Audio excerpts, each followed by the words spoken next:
1500 से 200 ईसा पूर्व वर्ण व्यवस्था का आरंभ। भारतीय समाज की जड़ें वर्ण व्यवस्था में डाली गई, जहाँ श्रम और ज्ञान को जन्म से बांट दिया गया। ऋग्वेद के 10वें मंडल का पुरुष सूक्त, सूक्त संख्या 90, यहीं से भारतीय समाज की पहली संरचित रूपरेखा दिखाई देती है। इसी सूक्त में समाज को 4 वर्ण ब्राह्मण, क्षत्रिय, वैश्य और शूद्र में बांटने का उल्लेख मिलता है और इसी दौर में एक ऐसी व्यवस्था आकार लेती है जिसमें भूमि का स्वामित्व हो या धार्मिक आचार विचार का नियंत्रण, इन सब पर अधिकार केवल ऊंची 3 वर्णों तक सीमित कर दिया गया। यह वही बिंदु है जहां सामाजिक विभाजन की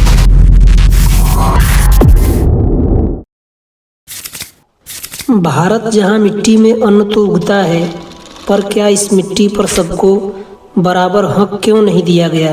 1500 ईसा पूर्व से लेकर आज़ादी के बाद तक धर्म, सत्ता, जमीन और उच्च जातियों ने मिलकर यह तय किया कि कौन मालिक बनेगा और कौन मजदूर।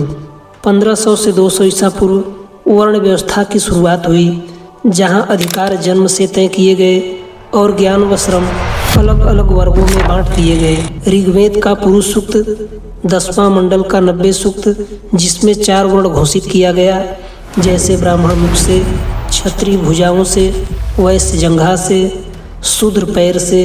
पर इसका मुख्य असर यह हुआ कि भूमि, सत्ता और धार्मिक अधिकार ऊंचे 3 वर्णों तक सीमित हुए, जबकि शूद्रों को केवल श्रम तक सीमित कर दिया गया।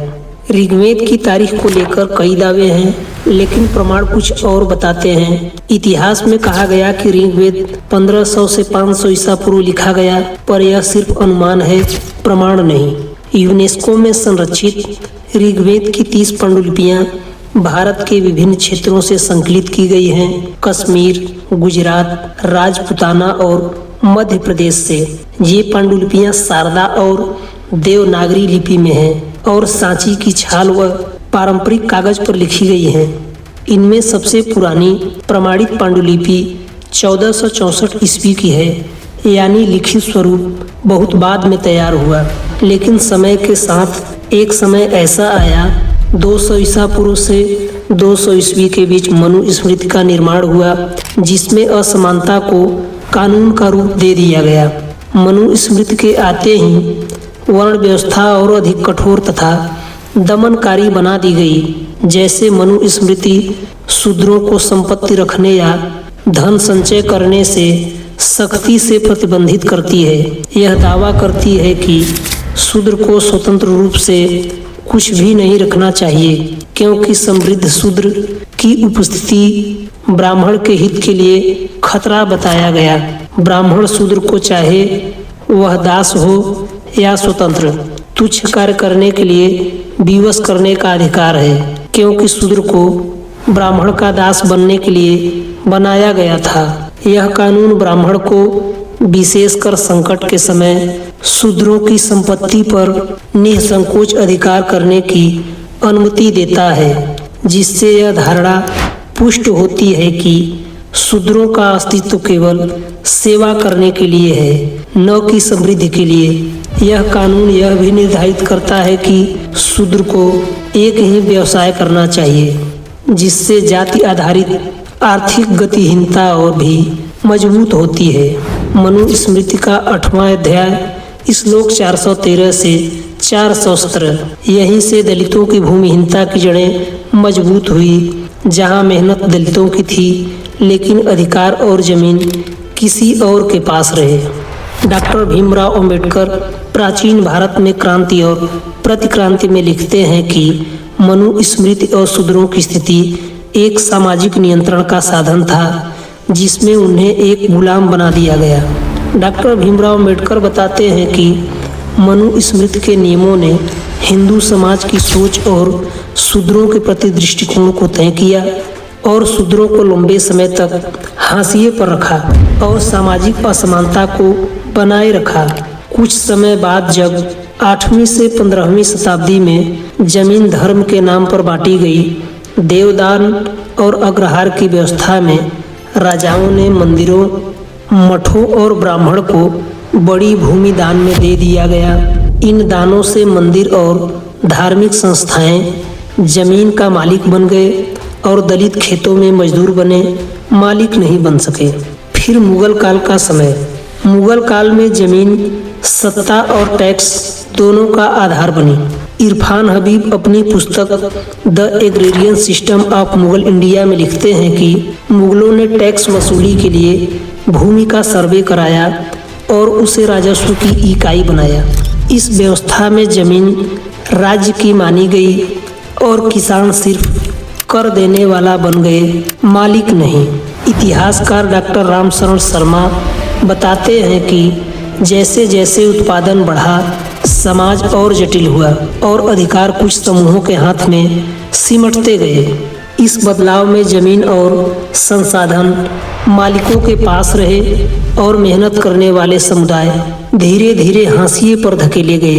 एक झलक मंदिरों पर ध्यान देने वाली बात यह कि दक्षिण भारत में मंदिरों का राज 10वीं सदी तक दक्षिण भारत की लगभग 25 से 30% कृषि भूमि मंदिरों के अधीन थी। इससे साफ होता है कि भूमि का बड़ा हिस्सा धार्मिक संस्थाओं के नियंत्रण में था और किसान केवल काम करने वाले बने।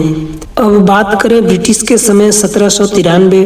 ब्रिटिशों ने भूमि कानून लागू किए जिससे असमानता को और पक्का कर दिया। लॉर्ड कॉर्नवालिस ने परमानेंट सेटलमेंट एक्ट लागू किया जिसे बंगाल का स्थायी बंदोबस्त या जमींदारी व्यवस्था भी कहा जाता है। इसमें भूमि का स्वामित्व ब्रिटिश समर्थक ऊंची जातियों के जमींदारों को दिया गया, जबकि दलित और पिछड़े वर्ग सिर्फ खेत में मजदूर बनकर रह गए। किसानों पर इसका असर दमनकारी और शोषणकारी रहा। इतिहासकार इरफान हबीब बताते हैं कि मुगल और ब्रिटिश काल में किसान हमेशा दबाव में रहे। इरफान हबीब के अनुसार भूमि कर व्यवस्था शासकों की ताकत से जुड़ी थी और किसानों पर लगातार बढ़ता दबाव के कारण बंगाल प्रेसिडेंसी में 1793 के बाद 90% कृषक परिवार भूमिहीन श्रमिक बन गए। कभी कभी यह दबाव इतना भारी था कि किसानों के लिए जान माल का नुकसान भी झेलना पड़ा। अब बात करें 1825 का बंगाल भूमि राजस्व अधिनियम। असली मालिक तय करने के लिए इसका मकसद था कि जमीन पर अधिकार वास्तविक हो, न कि फर्जी दस्तावेज या झूठे दावे के आधार पर। इससे भूमि विवाद कम करने और राजस्व व्यवस्था को सही करने की कोशिश हुई। 1858 से 1947 औपनिवेशिक भारत में भूमि और असमानता। दलित और आदिवासी केवल उत्पादन में लगे रहे, जमीन के मालिक नहीं बने। भूमि सुधार कभी वास्तविक नहीं हुए। गांव में पूंजीवादी कृषि और जाति आधारित शोषण साथ साथ बढ़ता रहा। ब्रिटिश राज का राजस्व सिस्टम जमींदारों के हाथ में था, लेकिन असली असर था जातिगत कब्जा के साथ मजदूरों पर नियंत्रण करना। अब बात करें रैयतवाड़ी और महलवाड़ी सिस्टम के बारे में। 1858 के बाद रैयतवाड़ी और महलवाड़ी सिस्टम लागू हुई, लेकिन जमीन का असली मालिक अब भी ऊंची जातियों के पास ही रहा। किसान और दलित सिर्फ काम करने वाले बने, मालिक नहीं। 1820 में रैयतवाड़ी बंदोबस्त शुरू हुई, पर उस समय किसान बहुत ज्यादा दबाव में थे। हर 20 से 30 साल में राजस्व बढ़ाया जाता था, जिससे भू राजस्व सीधे किसानों से वसूला जाता था, लेकिन असली जमीन का मालिक ऊंची जातियों के पास होने के कारण अत्यधिक कर और ऋण से किसान बुनियादी जीवन तक से वंचित रहे। सूखा या बाढ़ में भी कर देना जरूरी था। 1857 का दक्कन दंगा इसी शोषण के विरोध में हुआ। 1822 में महलवाड़ी सिस्टम शुरू हुआ। गांवों पर ब्रिटिश राज का दबाव था, जिससे यह बंदोबस्त अस्थायी नहीं था। 20 से 30 साल में राजस्व बढ़ता और संशोधित होता था। अंग्रेजों ने गांव में जमींदारों से सीधे समझौते किए, जिससे यह हुआ कि पुराने तालुकदार कमजोर कर दिया गया। उच्च करों और साहूकारों के दबाव से भूमि का स्वामित्व जमींदारों से व्यापारियों के हाथ चला गया। इस कारण किसान दरिद्र हो गए, दलित टेनेंट एट विल बने, बिना हक के मजदूर बना दिए गए। इसके कारण 1857 के विद्रोह में किसान और नए जमींदार ब्रिटिश अधिकारियों और उनके अभिलेखों के खिलाफ खड़े हुए। 1901 का अब बात करें तो भारतीय भूमि राजस्व आयोग की रिपोर्ट 1901 में बना, पर इसको लागू किया गया था 1902 में। बंगाल भू राजस्व संहिता लाई गई, जिसका उद्देश्य जमींदारों के अधिकारों को कानून के माध्यम से पक्का करना था। इसका आधार 1793 का स्थायी बंदोबस्त था, जिसके तहत जमींदारों का भूमि पर नियंत्रण और अधिक मजबूत किया गया। अगर जमींदार कर न दे तो संपत्ति नीलाम की जाती थी। किसानों के लिए कोई सुरक्षा नहीं दिया जाता, जिसके कारण किसानों की भूमिहीनता और अत्यधिक शोषण हुआ। संयुक्त उत्तर प्रदेश भू राजस्व संहिता 1902 में लागू किया गया। उद्देश्य महसूल, भू सीमा और पट्टों को कानूनी मान्यता देना। तथ्य तालुकदार जमींदार प्रणाली बरकरार रखना और राज्य को राजस्व प्राथमिकता देना, जिसका परिणाम ये हुआ कि ग्रामीण समाज में ऊंच नीच आधारित भूमि नियंत्रण कायम होने लगा। इतिहासकार इरफान हबीब भारतीय कृषि और इतिहास के प्रमुख शोधकर्ता हैं और उन्होंने भारत के इतिहास में मार्क्सवादी दृष्टिकोण लागू करके उन्होंने अतीत को समझने में बहुत योगदान दिए। उनकी पुस्तक the agrarian system of Mughal India 1963 आज भी इस क्षेत्र में मानक मानी जाती है। डॉक्टर भीमराव अंबेडकर राज्य और अल्पसंख्यक 1947। यह दस्तावेज भारत के भविष्य संविधान के संदर्भ में तैयार किया गया था, जिसके कारण अल्पसंख्यकों के अधिकार सिर्फ कानून में लिखे होने से सुरक्षित नहीं रहते हैं। उल्लंघन पर लागू होने वाले स्पष्ट उपाय, प्रवर्तन और संस्थागत सुरक्षा बहुत जरूरी है। इस दस्तावेज का महत्व लोकतंत्र में कमजोर समुदायों का बहिष्कार रोकना और समान भागीदारी सुनिश्चित करना। डॉक्टर भीमराव अंबेडकर साहब कहते हैं कि अल्पसंख्यक और अनुसूचित जातियों के अधिकार के लिए इस दस्तावेज में बहुत महत्वपूर्ण सूची बताई गई, जिन्हें हम यहाँ कोट कर रहे हैं। पॉइंट 1, अल्पसंख्यकों को अधिक प्रतिनिधित्व ऐतिहासिक अन्याय और उपेक्षा की भरपाई के लिए सामाजिक और आर्थिक स्थिति के अनुसार होना चाहिए।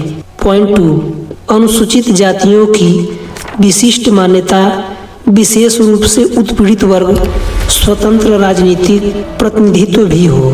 पॉइंट 3, संस्थागत सुरक्षा, आरक्षित सीटें, सरकारी नौकरियों और सार्वजनिक सेवाओं में आरक्षण, आर्थिक सहायता दिया जाना चाहिए।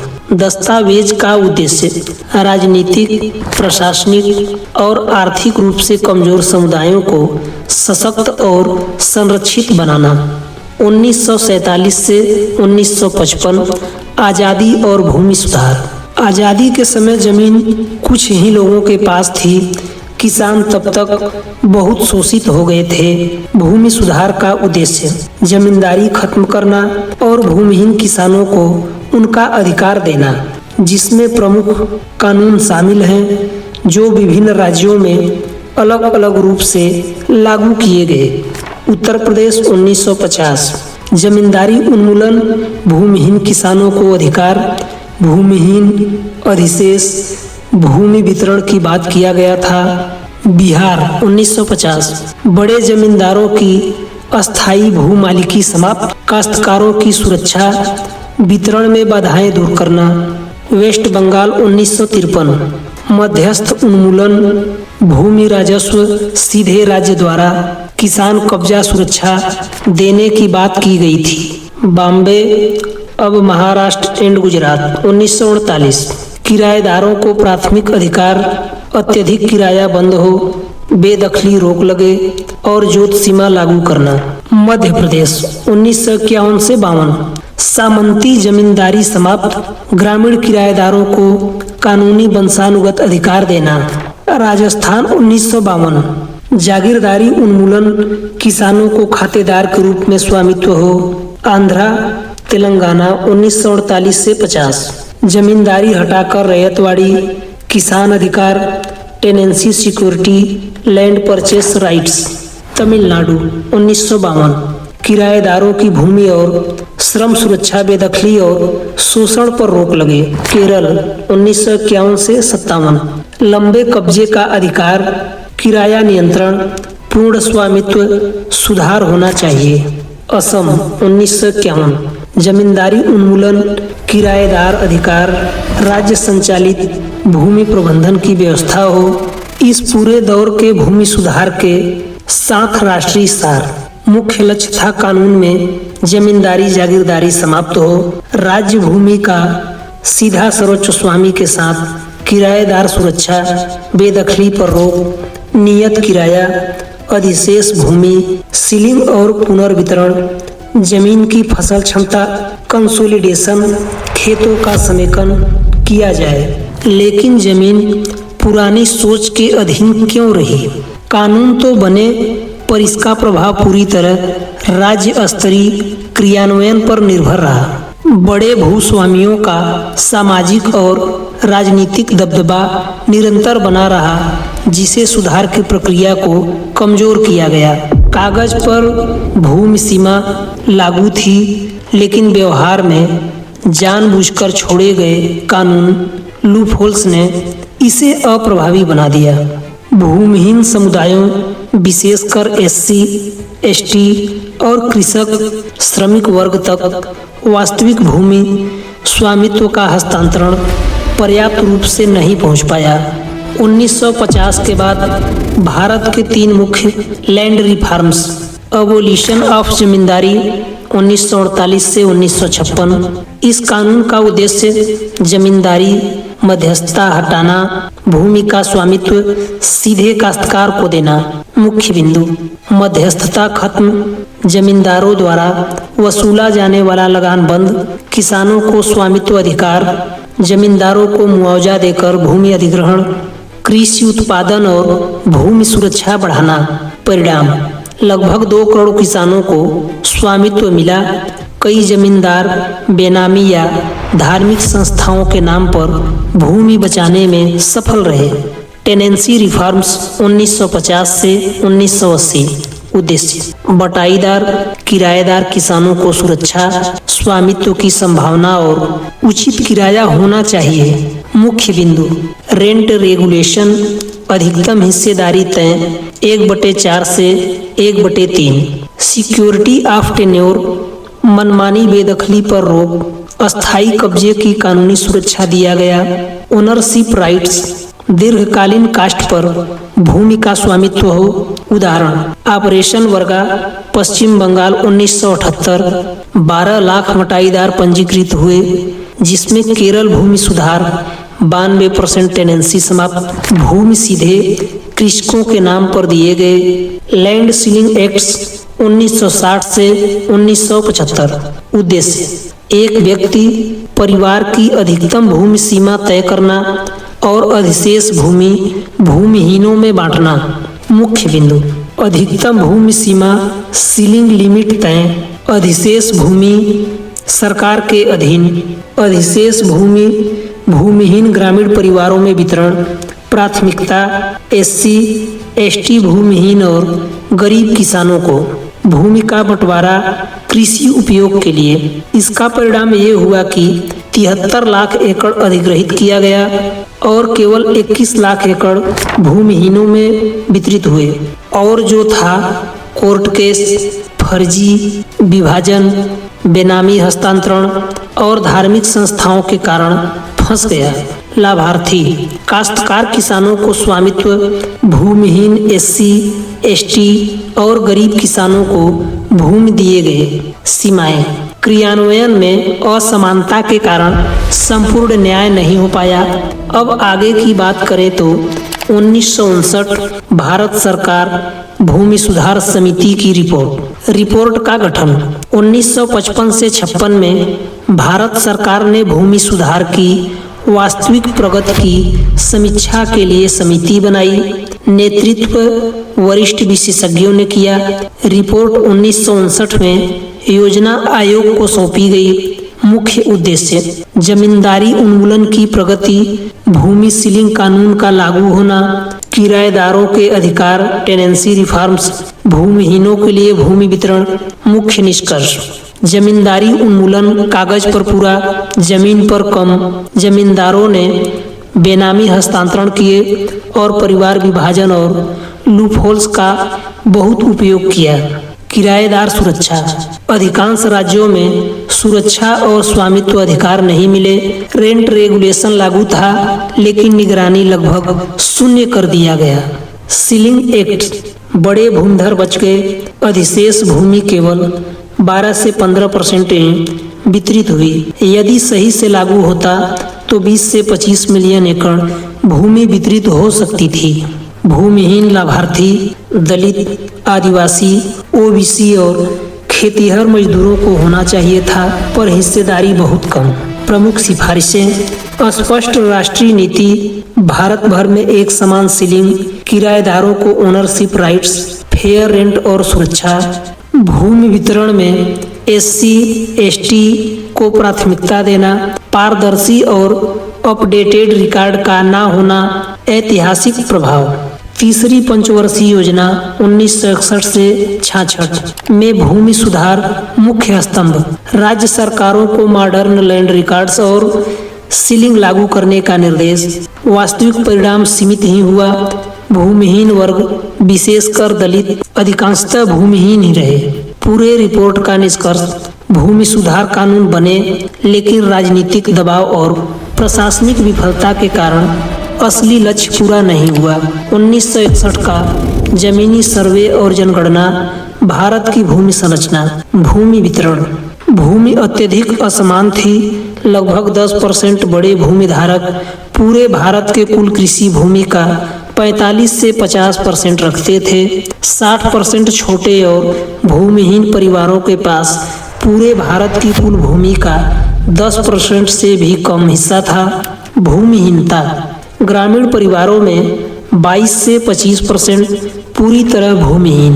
भूमिधारकों की श्रेणियां, श्रेणी भूमि हेक्टेयर में, प्रतिशत लगभग। मार्जिनल किसान 1 से कम हेक्टेयर 40%, स्मॉल फार्मर 1 से 2 हेक्टेयर 22%, मीडियम फार्मर 2 से 10 हेक्टेयर 28%, बड़े फार्मर 10 और से अधिक हेक्टेयर 10%। असमानता के कारण जमींदारी उन्मूलन के बाद भी भूमि सुधार केवल कागज पर थे, जमीन पर लागू नहीं हुए। इसी तरह सीलिंग कानून भी लागू नहीं हुए। बटाईदारों का रिकॉर्ड नहीं बना, जिसके कारण बड़े जमींदारों ने फर्जी तरीके से अपनी भूमि बचा लिए। दलित और आदिवासी पर प्रभाव एससी परिवारों में 70 से 75% के पास पर्याप्त भूमि नहीं। एसटी परिवारों में 55 से 60% भूमिहीन या अर्ध भूमिधारी। भूमि सुधार रिपोर्ट 1961 का निष्कर्ष भूमि असमानता ग्रामीण विकास की सबसे बड़ी बाधा थी। भारत में भूमि वितरण गंभीर रूप से असमान, ग्रामीण परिवारों का बड़ा हिस्सा पूरी तरह भूमिहीन, दलित और आदिवासी सबसे पिछड़े। जमींदारी उन्मूलन के बाद भी बड़े भूमिधारकों ने ज्यादातर जमीन अपने पास रख लिए। सीलिंग कानून और बटाईदार सुरक्षा लागू नहीं हुई। फाइनल निष्कर्ष 1961 का सर्वे दिखाता है कि भारत की ग्रामीण भूमि संरचना अत्यंत असमान थी। भूमि सुधार कागजों में मौजूद थे, लेकिन जमीनी स्तर पर लागू नहीं हुए। सबसे अधिक प्रभावित थे भूमिहीन, दलित और आदिवासी। रिपोर्ट ने चेतावनी दी कि न्यायपूर्ण भूमि पुनर्वितरण के बिना गरीबी और सामाजिक पिछड़ापन समाप्त नहीं हो सकता। अब बात करें 1951 से 1970 भूदान आंदोलन। भूदान आंदोलन की शुरुआत 18 अप्रैल 1951 तेलंगाना पोचमपल्ली से शुरू हुआ। 1951 में तेलंगाना में कम्युनिस्ट आंदोलन शांत कराने के लिए विनोबा भावे वहां गए। पोचमपल्ली गांव में 40 भूमिहीन दलित परिवारों ने भूमि की मांग की। स्थानीय जमींदार बेमपल्ली रामचंद्र रेड्डी ने तत्काल 100 एकड़ भूमि दान की। शुरुआत 1951। उद्देश्य गरीबों को भूमि का अधिकार दिलाना। पहले 5 साल 1951 से 1956। विनोबा भावे ने 58,000 गांवों में यात्राएं की। कुल दान 40 लाख एकड़। वास्तविक वितरण केवल 20%। मुख्य समस्या रिकॉर्ड विवाद और कब्जे की कठिनाई का होना। ग्राम दान आंदोलन 1957 से 1960। गांव सामूहिक रूप से भूमि दान करने लगे। 2000 और ग्राम दान घोषित, पर ज्यादातर कागज पर नहीं हुए। वास्तविक सामूहिक स्वामित्व नहीं बन सके। सरकारी मूल्यांकन 1961। कुल दान 50 लाख एकड़। कानूनी कब्जा योग्य 25 लाख एकड़। वास्तविक वितरण 10 से 12 लाख एकड़। समस्या जमींदारों का विवादित या बंजर भूमि का होना, जिसके कारण भूमि दान सफल नहीं हुआ। 1962 से 1970 धीमी प्रगति। 1963 भूदान ग्राम दान बोर्ड का गठन किया गया। 1970 तक कुल भूमि दान में मिला 62 से 70 लाख एकड़, लेकिन वास्तविक वितरण 25 से 28 लाख, 5%। सबसे अधिक वितरण बिहार, उड़ीसा, आंध्र प्रदेश। दलित और आदिवासी हिस्सेदारी कुल वितरण में SC, ST 22 से 25% हुआ, लेकिन दलित परिवारों में 70% को केवल 1 से 2 एकड़ मिली। कब्जा वापसी होने लगा, जिसके कारण जातिगत विरोध भी होने लगा। लक्ष्य बनाम वास्तविकता। लक्ष्य 5 करोड़ एकड़। दान हुआ 67 लाख एकड़। उपयोग योग्य 50 लाख एकड़। वास्तविक वितरण 27 लाख एकड़, 5%। आंदोलन का विफलता और कारण विवादित और बंजर भूमि, कानूनी बदलाव न होना, रिकॉर्ड अपडेट नहीं, ग्राम दान में असली स्वामित्व नहीं हुए, कब्जा वापसी और जातिगत बाधाएं बहुत तेज रहा। 1972 मूल्यांकन रिपोर्ट। अधिग्रहित भूमि 22 से 23 लाख एकड़। वास्तविक वितरण 13 से 14 लाख एकड़, 55 से 60%। शेष भूमि विवाद, फर्जी ट्रांसफर और रिकॉर्ड समस्याओं में फंसी। नतीजा सामाजिक चेतना बढ़ी, लेकिन अस्थायी भूमि समानता नहीं मिली। डॉक्टर डी बंदोपाध्याय, भारत में भूमि सुधार। वह कौन थे? डॉक्टर डी बंदोपाध्याय IAS अधिकारी और भूमि सुधार विशेषज्ञ थे। वह प्लानिंग कमीशन, लेबर ब्यूरो और डेवलपमेंट मंत्रालय और बंगाल भूमि सुधार विभाग में निर्णायक भूमिका में रहे। ऑपरेशन बरगा, वेस्ट बंगाल 1978 से 82। उनके नेतृत्व में ऑपरेशन बरगा लागू किया गया। इसमें बटाईदार किसानों का पंजीकरण किया गया ताकि वे बेदखल ना हों और 75% उत्पादन का वैधानिक हक पा सकें। डाटा 14 लाख से अधिक बटाईदारों का पंजीकरण हुआ। पंजीकृत बटाईदारों की आय और उत्पादन में 20 से 25% वृद्धि दर्ज हुई। कृषि भूमि की असमानता सबसे तेजी से कम हुई। बंजर भूमि सुधार। डॉक्टर डी बंदोपाध्याय ने अधिशेष भूमि की पहचान और वितरण के मॉडल विकसित किए। कई राज्यों में भूमि सीलिंग की वास्तविक मॉनिटरिंग का खाका उन्होंने बनाया। प्रमाण पश्चिम बंगाल में 11 लाख एकड़ जमीन सीलिंग कानून के तहत पुनर्वितरित। इसमें से 50% से अधिक जमीन SC, ST और भूमिहीन परिवारों को दी गई। भारत में भूमि सुधार पर केंद्रीय रिपोर्ट। Doctor D Bandyopadhyay planning commission की टीम में रहे, जिन्होंने भूमि सुधार की स्थिति पर केंद्रीय रिपोर्ट तैयार की।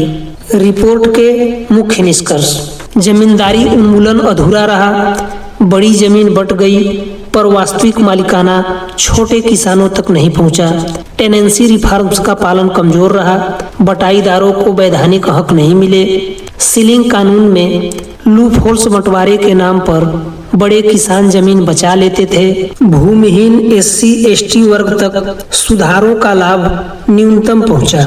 ग्रीन रिवॉल्यूशन और भूमि सुधार पर अध्ययन में दिखाया कि जहां भूमि सुधार मजबूत थे, जैसे वेस्ट बंगाल, वहां ग्रामीण आय और कृषि उत्पादकता दोनों बढ़ी।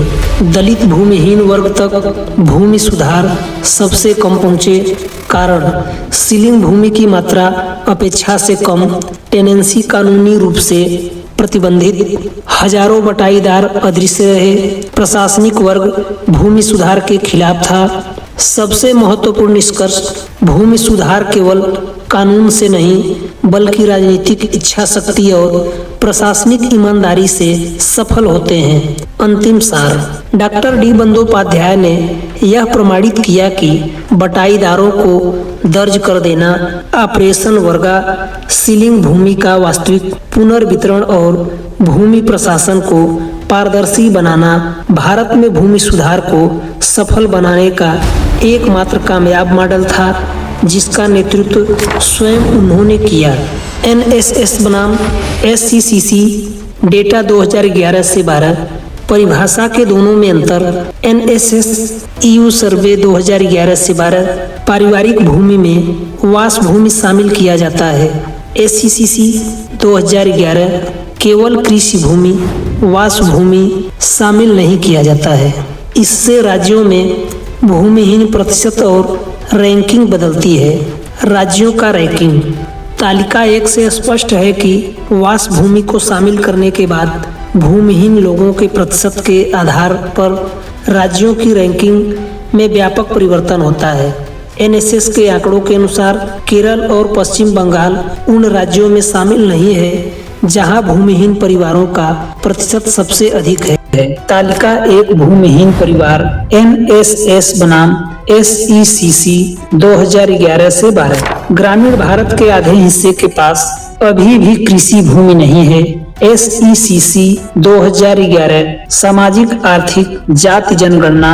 अधिकांश ग्रामीण परिवार आय के लिए शारीरिक श्रम पर निर्भर है। 56% ग्रामीण परिवारों के पास कोई कृषि भूमि नहीं तथा तमिलनाडु, आंध्र प्रदेश, केरल और पश्चिम बंगाल में 72% से अधिक लोग भूमिहीन हैं। आर्थिक स्वतंत्रता सामाजिक स्वतंत्रता की नींव है। डॉक्टर भीमराव अंबेडकर। राजनीतिक अधिकार तभी अर्थपूर्ण जब आर्थिक अवसर समान हो। प्रमाण। संविधान सभा अंतिम भाषण में 25 नवंबर 1949। अर्थ, यदि व्यक्ति भूखा या बेरोजगार है तो वोट, कानून और लोकतंत्र उसकी वास्तविक स्वतंत्रता नहीं बन सकते। आर्थिक निर्भरता व्यक्ति की सामाजिक स्थिति तय करती है। प्रमाण। Annihilation of cast 1936। अर्थ, जाति व्यवस्था ने पेशों को बांधा।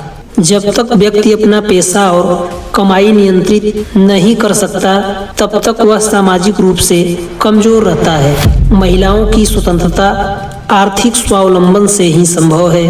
प्रमाण। हिंदू कोड बिल 1947 से 1951। अर्थ, यदि महिला आर्थिक रूप से निर्भर है तो वह सामाजिक निर्णय में बराबरी की स्थिति में नहीं रहती। संसाधनों का समान वितरण सामाजिक न्याय की शर्त है। प्रमाण। State and minorities 1947। अर्थ, जब भूमि और धन कुछ लोगों के हाथ में होते हैं तब समानता और सम्मान सिर्फ शब्द बनकर रह जाते हैं। इतिहास बताता है आर्थिक शक्ति ही सामाजिक सम्मान देती है। प्रमाण। अंबेडकर साहब का कथन, जब नैतिकता और अर्थशास्त्र संघर्ष में आते हैं तो अर्थशास्त्र हमेशा जीतता है। अर्थ, समाज कमजोर की नहीं आर्थिक रूप से मजबूत की सुनता है। अंतिम निष्कर्ष। डॉक्टर अंबेडकर के अनुसार आर्थिक स्वतंत्रता के बिना वोट अधिकार है पर प्रभाव नहीं। कागज पर स्वतंत्रता है पर वास्तविक जीवन में निर्भरता और अपमान। समानता, सम्मान और सामाजिक स्वतंत्रता तभी संभव है जब हर व्यक्ति आर्थिक रूप से सक्षम हो। आज की सच्चाई। भारत में समानता का सपना अभी भी अधूरा है। जमीन सिर्फ खेत नहीं, यह आत्मसम्मान, अधिकार और समानता का प्रतीक है। जब तक हर हाथ के पास अपनी जमीन नहीं होगी, भारत में बराबरी की फसल नहीं उगेगी। सदियों से दलितों ने इस मिट्टी में पसीना बोया है। अब समय है उन्हें उस मिट्टी का अधिकार देने का। जमीन सिर्फ अन्न नहीं उगाती, यह बराबरी की पहचान उगाती है।